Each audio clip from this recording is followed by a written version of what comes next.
ढांचारू आस बाहरी पाइब सुजोग असुमारी।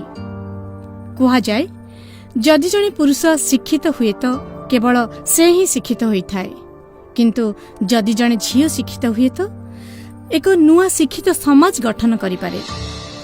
झील मानकर शिक्षा विज्ञान और विकासर धारारे परिवर्तन आनी थाए। एणु समाज रे झील मानक शिक्षा और आत्मनिर्भरशीलता पई वर्तमान राज्य सरकार एक अभिनव योजनार आरंभ करिसेंती, जहार नाम सुदक्ष योजना। झील मानक पढ़िबा पई राज्य सरकार तरफ सुदक्षा स्कीम माध्यम रे संपूर्ण मागणा शिक्षादान करा जाए। ता छड़ा से रहिबा पई मासको मेंटेनेंस बाबद 1500 टंका भी दिया जाए। गवर्नमेंट रे सुदक्षा स्कीम अंडर रे बहुत झील माने जो माने प्रकृत रे पाठ पढ़ी पारु नथिले से माने पाठ पढ़ी की बहुत अधिक रोजगार क्षम हेकी आम आईटीआई रो ना आ गौरव बढ़ी छथि। मो 2020 रे फिटर ट्रेड रे एडमिशन करछि। मोर 10th एग्जाम सरला परे मो कोन करबी न करबी मो माइंड रे सेमती किछि भी मो आन नथिली। मो बहुत टेंशन थिली। से समय रे आम गाँव को बरहमपुर आईटीआई रो किछि सर एवं मैम आस्थिले एवं घर को आसिकी किछि डिस्कशन भी करथिले। सेतेले मैम कर कथबार्ता सार मान कथबार्ता शुणी मो मामा बहुत खुशी होते एवं मो मन रे गोटे दृढ़ आनथिले तू आईटीआई रे जॉइनिंग करे तू तो लाइफ रे किछि करि परिबु। तांगे देखैथिबा रास्ता को जाई मु आज टाटा एडवांस रे सिलेक्शन हेची।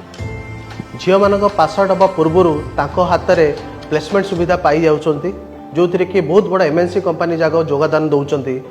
हमर विभिन्न कंपनी टाटा होंडा जिंदल एमाने सब झियो मानक रिक्रुटमेंट करिक नियंती, जो माने भलो सैलरी रे उच्च पदवी रे जाकी रहंती और सेमानकर भविष्य सेठी बहुत उज्जवलमय थाए। झील माने जेतेबेले बाहर को चाकरी करबा को जाउचंती सेमानक सेफ्टी सोशल सिक्योरिटी सबुठारु बड़ जिनिस ताकू भी आमे नजर रखू। झील माने जदि चाकरी करबा गले तांको संगे हमर कंटिन्यूअसली टच थाए। ता छड़ा मासकू 1500 टंका भी स्टाइपेंड बाबद रे हमकू चाकरी कला परे भी वर्षे जाए दो। पेट पई पाठ एमती माने नहीं पिला जाई चाकरी करिवे, पिला माने भी घरे बसी निजको उत्कर्ष मानर उद्योगी हे परिबे। एई धৰণৰ ट्रेनिंग भी दिया जाए। इमिडिएटली एनएसक्यूएफ सिलेबस किंबा गवर्नमेंट द्वारा निर्धारित सिलेबस कंप्लीट करबा सह इंडस्ट्री डिमांडिंग प्रोसेस गुडा को मध्ये स्टडी करछथि।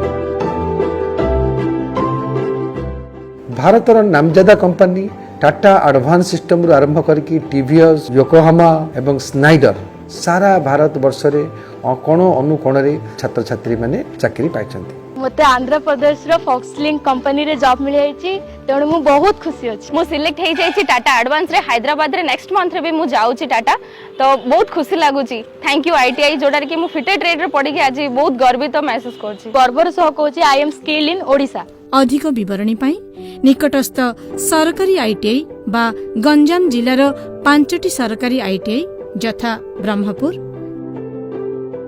छत्रपुर, शेरगढ़, हिंजिलिकाटु एवं पुरुषोत्तमपुर ठारे थिबा आईटीआई रे अध्यक्षक सहित जोगाजोग करंतु।